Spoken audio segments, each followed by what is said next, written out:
welcome to another edition of Kyle Meredith with. It's the interview series presented by WFPK at WFPK.org, Consequence, and the Consequence Podcast Network. Thanks as always for making your way here. Checking out the series. Of course, you know what to do. If you like what you see, what you hear, hit that subscribe button. I put out 3 new interviews every single week, new every Monday, Wednesday, and Friday. So it's a great way to keep up with your favorite artists. And today, so excited, Ben Barlow of Neck Deep is here. Hello, sir. Yo, how's it going? I'm well. It's good to see you. Good to meet you. Been Yeah. enjoying the band for a while now, but here we are on the newest one, and you guys are back. It's a self-titled record, and it's kind of just a nonstop barrage in a way of music. And you know, I'll take the low-hanging fruit too. You know, with this whole concept of going back to your roots. Let me just say first off, how much fun I have listening to this, and congrats on another fine album. Thank you. Yeah, yeah. I would say, yeah, we're kind of going back to our roots. I would say, yeah, in a lot of ways, but also kind of taking our experience, thus far and applying that. I think they're some of the best songs that we've ever written. I think, and again, everyone says this. Everyone says, "Oh, it's it's the best record we've ever written." But I wouldn't say that. But I think it's still. It's up there. It's up there. I think we're the best songwriters that we've been, and this is just us, I think, simplifying a little bit and kind of taking a step back and yeah, getting back to our roots, like not just sort of like sonically, but like the process was very much more back to our roots. And yeah, we had to make the tough decision to kind of switch things up halfway through production and took on the task of tracking and producing a record ourselves. But that's all we did back in the day. It was the same kind of process, and so yeah, applied the same thing. And I think that's kind of what makes our sound is, I think, when we're kind of left to our own devices and can kind of communicate freely and you know I think we just know ourselves very well at this point. And yeah, like I said, better songwriters than we've ever been. So it's cool to see where the kind of, I don't know, just I guess just where the band has gone, and just to see that we can still write pop punk, really, generic pop punk, and still make it somewhat interesting and just fun overall, like you said. So Yeah. yeah, thanks. So what brought on the shift halfway through? Well, we were out in LA and we were working with producers, and it was just like just didn't sound the way that we wanted it to sound. It's not like the songs were like different.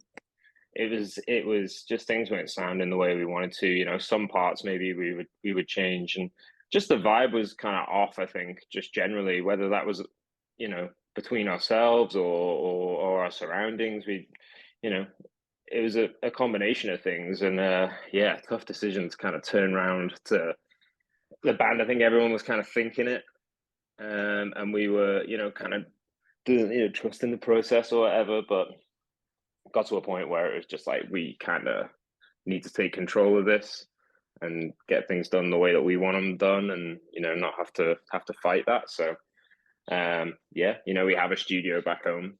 It's not far from where we live, so we were just like, right, let's kit it out a little bit and yeah, Yeah. do this. We had to turn to Seb and say, are you ready to produce another full-length record for it's been a while, but but yeah, had to do what had to be done, but Right. it paid off. Yeah. It's I was thinking, I was trying to figure out the word I wanted to use. I almost said, that takes guts to do that. And to a certain extent, I guess it does take guts because when you are successful and teams have been built and people are depending on you and money is moving around from here to there and you're in the middle of something and you go, we got to put on the brakes. We got to like that. That can't be an easy moment, but No. but but we know what happens if you don't. Like, you were Yeah, kind of you were kind of joking around about, every artist says, this is our best album when they've done it. yeah, yeah, And yeah, that goes even for the bad ones. And then you look back yeah, and you go, that was a mistake. yeah. Well, yeah, it's tough. Like, there's so many decisions that kind of go into uh how a record is made and where a record's made. Like you say, it's money. It's even down to stuff like, you know, accommodation for us to go and stay out in LA. You know, it ain't cheap these days. And, you know, while we're fortunate in a fortunate position, it's like we all probably kind of wanted to be home and felt a little bit more comfortable at home. And so yeah, it was tough. But the other side to that is like, we either stick with this though, and then the record really suffers, and we're stuck with a record that we don't like, or that we're constantly thinking, you know, could that have been different? And we also knew that time constraints. You know, we ended up having to push the record back a couple of months, because, you know, our time in LA set us back probably a month, 6 weeks, something like that. So we knew we had to like really get home and crunch, and we were in the studio pretty much every day. But immediately, you know, we got in the studio back at home, and it was like, all right, this is, whew, these songs are sounding better now. You know what I mean? Like it was tough. It was tough. There was a particular meltdown we had in LA, and all sat in a diner outside, and it was just like, oh God, what the fuck are we doing? Like, it's gonna be, you know, we're a month behind schedule. It's going to cost us so much money to scrap this, essentially. But there you go. Yeah, it had to be done. Yeah, that's when it becomes not about the, you know, not about the music. Like if you hang on to that, it's funny, Yeah. you know, the type of questions we don't usually get to ask artists. But you know, like I enjoy all of your records, but do you have any of those where you remember like you got finished and you're like, this is great, and now you look back on it and you go, well, maybe. I don't know. I think I don't know. I think there will always be a sense of that, because you're like so into what you're doing, and like what you're doing at that you know, at that moment feels right. Like, I don't think we have any bad records. I think we just have like some records that like really stick out to fans, like hit at the right moment, you know, and it holds a lot of like, I don't want to say yeah, I guess a lot of nostalgia for people, really. Um, but no, honestly, we've walked away from every record that we've done loving it, really. Yeah, Like, regardless of what other people think, like we're never going to please everyone.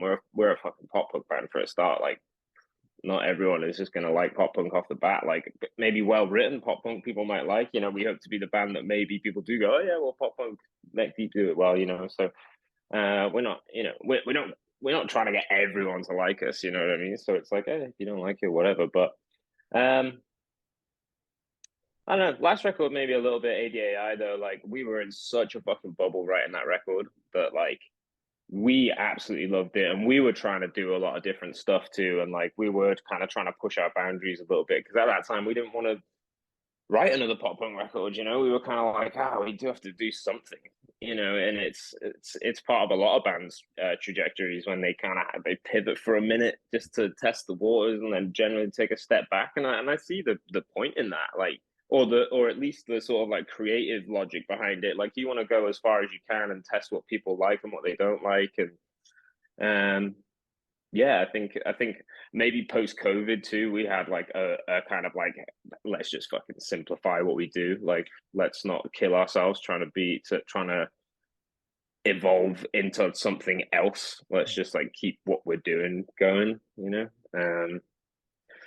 Yeah, so it's tough. It is tough. It's scary doing it, like finishing up a record and like putting it out to the world and like getting people's first responses and stuff. It's kind of like, oh fuck, you know what I mean? Like, you know, obviously everyone likes it, but it's like, fuck, this was like 6 months of my life that was, you know, more, that was kind of put into this. And it is tough to kind of set it yeah. free. But yeah, we're not trying to appeal to everyone, so yeah, Yeah, but it's still to one of put those your things. put for anybody to put art out there, that's always commendable. And you know, and I will compliment you again because you guys are obviously great songwriters at this point. You have honed your craft, Thank you. even when you're switching up the genres or whatever, tweaking the genres. Like those are still great songs. And this set, which you know, here you self-titled a record, and it's funny how much a self-title can speak more than, you know, it's like, oh, it's our name, but it ends up saying so much, like we're betting on ourselves kind of a thing, or at least that's how it comes across to me. But the Yeah. songs on here, like Heartbreak of the Century, I think is one of the best songs I've heard this year, like easily, Thank you. hands down.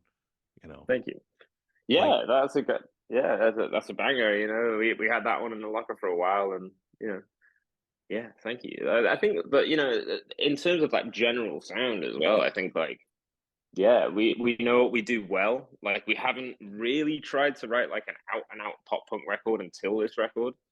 Um, and so I think in that sense, again, you know, it's this whole going back to roots thing. Whatever sounds a little cliche, but like you know, that was it felt right to be able to do that this time and self-titling it as well. Like we were throwing around a bunch of album names. Like some of them were jokes, some of them were um, like song lyrics or whatever. And we had a bunch of good ones that had some good meanings and all this sort of stuff. But then you've got to think of like the artwork to go along with that and everything else, and it's all gotta feel right. And at some point, you know, a self-titled was suggested, and I think down to the way that we did it and the way that it happened, um, it ended up just kind of feeling right that it was like it was kind of just like okay, well, we've done this all ourselves. Like this hasn't been through any other filter other than our own. We made it ourselves in our own space in the way that we always have. And um, if there was ever a time to do a self title that maybe just felt like this was kind of the one, you know, like fuck it, let's just if you get one, then let's do it on this one. Why not? And save some good album titles too, because there was a couple in there that you know there's always ideas flying around. So it's just one of them. It just kind of felt right. The album's like short, sharp, in your face, and I feel like that's kind of what Neck Deep's always kind of been about. So Mhm. Yeah, yeah, and for fans, it I don't know, kind of there's an expectation. We kind of know what we're getting into at that point, you know. And yeah. yeah, I did want to ask about that track a little bit further, "Heartbreak of the Century." Do you remember coming up with those lines? Because I love the wordplay of that track. Which bit? Just like any of just all the lyrics on Yeah, it? I mean, Yeah, there's something about the flow of it. You know, you hit the hooks and yeah, it's playful. yeah, yeah. I don't know. I think the way that I write is always kind of geared towards that. You know, I feel like that's a very neck deep song, and I think the time that I was writing that, I think we finished that one up in Florida. Because we actually went out and did a couple tracks with Andrew Wade, who we worked on Life's Out to Get You with. And that was one of the songs that came out of there. I think we also did Shut the Fuck Up with Wade too, or maybe I got that the wrong way around. I don't know. But um, I was kind of just like, I don't know, for the verses, I kind of just wanted it to be this like finger pointer and this like kind of stabby, aggressive thing that, you know, was quite in your face. And then you obviously open it up for the chorus, it gets a little bit more kind of ballady. But um, the lyrics generally, I'm not sure. I think subconsciously the "You got me good, you cut me deep" came maybe subconsciously from like a Beatles reference, um, which was I can't remember what song it is. I think it might be "Dig a Pony." Maybe I watched the Beatles documentary when we had COVID and had to stay in Baltimore for 10 days. And so that set me off on like a huge Beatles obsession again. But I've always loved them. But I think it's Dig a Pony from that song. And it's one of the lyrics is "She got me and she got me good." And I was like, "She got me good, got me good." It's kind of like a cool little thing. And I think that's kind of where the chorus maybe Uh-huh. came from. So yeah, who knows?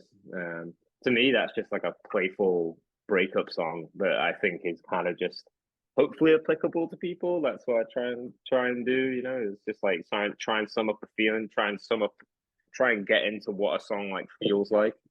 um, like in terms of the instrumental and the musical idea for it. So yeah, Yeah. that's where it came from. I think yeah, Fun video too. That's the award show yeah. video, right? That's Yeah, I actually love that video. That yeah, video might be one is of my that you guys favorites that we've yeah, done in is a that you long guys time. having fun or is that based on a little bit of personal experience? The video, well, we have a limited experience of award shows, like which tells you something. We've won a couple of awards here and there, Mhm. but award shows now generally don't really like them. Yeah, they are kind of weird. You are expected to, it's especially with us, and I think especially a little bit in like the alternative genre in general, like trying to be like super flashy celebrities or like pretending to be that for a night is weird, is kind of weird. I think it's different if it's like fucking Grammys or like the Brit Awards or some shit like that. But yeah, for the most part, it's kind of like, there's this celebrity dickhead version of you that people see, and then there's this, you know, not that we're even celebrities. I do not want that tag, but um, yeah, like and then there's you kind of, and the idea again stemmed from just like, oh, it would be funny if the heartbreak of the century was like you actually got the award for it, and yeah, it's I mean, you're just beating him to the punch, is what you just did. You did it like you didn't mean mad. Like you've already got the award. That's yeah, exactly. We'll give ourselves an award. Yeah, okay, why not? If we're not going to get any more, exactly. Like I said, we're not trying to please anybody but ourselves, so we right. can give ourselves a good old pat on the back for that. Yeah, give ourselves an award. The easy sides of the record. I was looking at the track list. You got the heavier sides that we need more bricks. I mean, Mhm. I'm gonna quote that line to you. It's worth it. We need more fight. We need more grit. We need more Mm. punks, and we need more bricks. Yeah, And reading about you're talking throughout the song. What I wrote down: monarchy, immigration, protest laws, international wars. Like that is a wide net that you're and so concise and consolidated, within this pop punk song. Like what brought that on? Because obviously you were exercising something. yeah. Thanks. Yeah, yeah. I think I kind of always want to write political songs, but sometimes it's hard to get them right. Like, I don't know, you can get things wrong so easily, I think, And we've written political songs in the past, even that I look back now as someone who's older and has a better understanding of politics and kind of the way the world works, a little bit more life experience. It's kind of like, I look back on some of them and some of the lines, I'm like, fuck yeah, you fucking nailed that one, you know what I mean? But then other times I'm like, maybe we could do better. But I think this is genuinely the best political song we've ever written. I think it's yeah, really punchy, like just the right amount of uh of punch to it, riding on easy core a little bit. Um and yeah, I think just very, very succinct, very concise and to the point. But yeah, definitely I'm a very political person. I was brought up in quite a political household. Um and yeah, I follow it very, very closely. I would say generally, like I'm genuinely more concerned with the state of the world probably than God. I don't know. It's high on my on my list of daily freakouts. You know what I mean? So um, I'm always leaning towards writing songs like that, and I think with this one we kind of got it right with the tone and with what we're commenting on.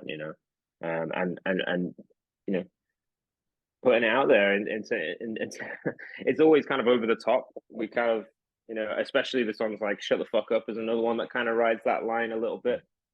And I think it's always kind of good to go over the top and get kind of crazy with things and then wind it back in, So it's kind of over the top and it's kind of um, yeah, it's meaningful, it's punchy, it kind of gets right through to the issues. You know what I mean? There's uh there's some subtext there, but for the most part, like I think it's pretty easy to grasp. And yeah, I just hope that if there's anything I can do for with my platform or whatever, then I think it would be to make people aware of some of the horrible, horrible things that happen in the world and the things that do affect them. You know what I mean? Ultimately, like all of these wars and all of this profiteering and all this corruption within government, like it does genuinely affect you. Like we could have a better, things could be better, and that's again another part of the lyrics in the song. It just ain't right, and it just ain't this. Like I know there's a way out. Like there's a way out of this now, and it's going to take some pretty radical change, you know what I mean? But it's all about people pulling together, and it's all about I think people needing to stand up and needing to say something about what's going on, peacefully, of course. Again, we need bricks to build things, of course. But no, uh, and I think as well, punk as well should always be kind of political. Sure. Really, I think I Yeah, a was lot of my brought up favorite ones on a are. ton. Yeah, well, my older brother again was he was the elder punk in the household and kind of gave it to me and Seb.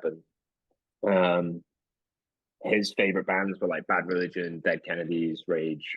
Um, I mean, yeah, even Green Day to an extent, pretty political. Blink, little bit, you Oh, know. absolutely. Tom I loves mean, an the American alien, Idiot so record, you know, that's that well, it oh, of changed course, so yeah, much, yeah, and yeah, then you know, and then yeah, and super for me, it all political. starts with the Clash's "Know Your Rights." Like Mm.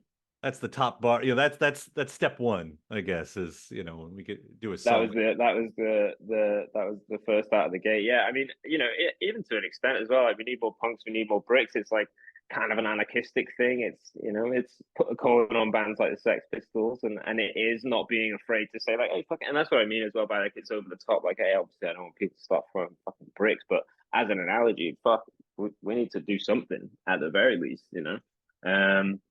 So yeah, I think it should be political, and I think that's always been a goal of punk rock music has always been to spread awareness about those sort of things, or at least kind of give a platform to those sorts of things. So Yeah. if we can do that, you know, in small doses and do it well, then cool. Yeah, you know, again, I'm more politically aware than I was when I was in 22, 23, 24. You know, so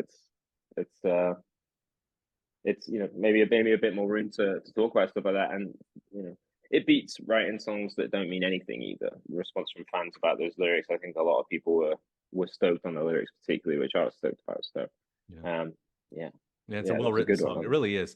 Thank And you. I was I was not comparing it, but putting it next to Take Me With You, and I thought I think somewhere in a lot of our minds, maybe even subconsciously, we thought if we ever figure out about aliens, that changes things, right? And now we've Yeah, figured out a little bit more about aliens, and nothing changed. Nothing happened. yeah, it was like, yeah, they're here, and everyone was kind of like, well, yeah, there's too many other things happening. It's crazy, man. It's like you don't know which fucking way to look. Aliens was just thrown in there as like a little, you know, that was just a little side dish of to the madness. It was just crazy. Aliens just kind of slipped in there. But you know that while but that I think it also shows kind of what we're about as well. Like, you know, on one hand you have this pretty serious to the point, like thought provoking song, and then you just have this stupid ode to aliens exist by Blink, basically. But at the same time, those things are kind of connected and like They are. you know. Bit of So an there existential you thing go. happening, you know, with wanting to escape the planets, you know, Yeah, for get sure. the hell Yeah, out of here. there's still definitely that kind of message in Take Me With You as well. Yeah, touches on it for sure.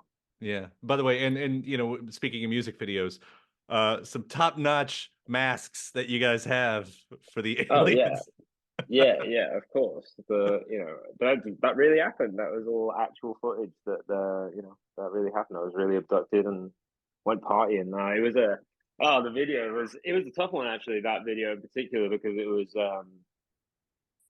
we had like no budget for it. I can't remember what circum. I think it was just because like there had been like slightly bigger budgets allocated for other songs for videos and stuff.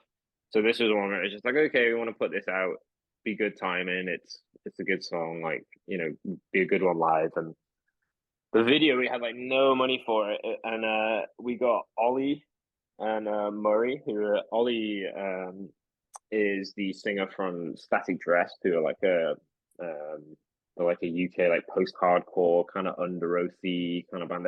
They're fucking awesome, and Ollie is insanely talented. But anyway, he made that video for us, and it was me and my old housemate that basically had to rent a van and drive insanely far to so many like pointless locations. Sorry, I just dropped an AirPod. We had to drive to so many pointless locations. Not pointless, but Yeah. the routing was a little rough. But everyone else was like Sam lives out in America. Our guitarist, he lives in Nashville. Our guitarist Wes was living in LA at the time.